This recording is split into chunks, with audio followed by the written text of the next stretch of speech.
Senajan to wis pupuk ampah jambul wanen prandini si kepala minangka dadi wrangkane nata iki yen bangkit pangatring praja mumpuni pangolahing negara.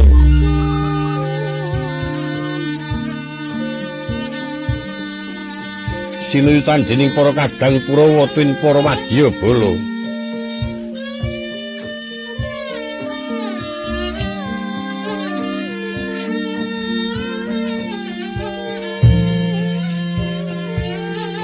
Rikala sowan wonten ngabiyantara ketingal suku Jaja teken janggut ngapuran Cangastanura.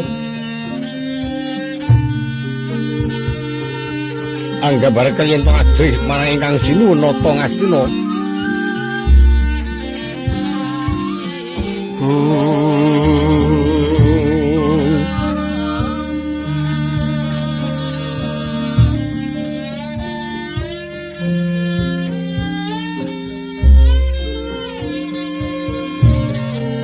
Rikala semono patih Arya Sengkuni sesarengan marang Tedaira Nalindra ngawangga Prabu Karna iya sang Narpati Karna.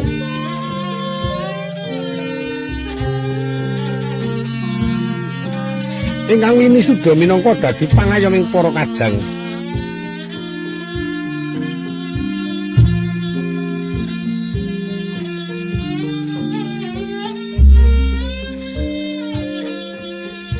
Wong agung prisa ing Raka rawuh sigra nggih ngacarani. Wis kepanen gajajar wonten pinggil binaturkena. Bisa amuwi wewangunaning Pasigban.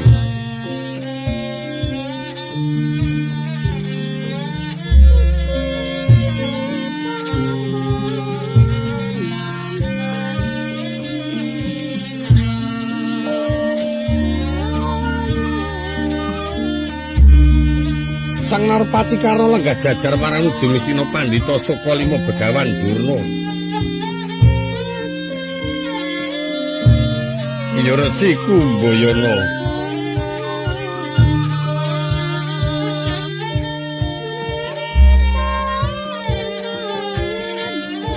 Pandhita kang wis limpating pambudi winasis panglang rasa mumpuni banta sing kawruh. Akeh para narendra tin para satriya ing sami nglebur tapasta marang Sang Grijawara.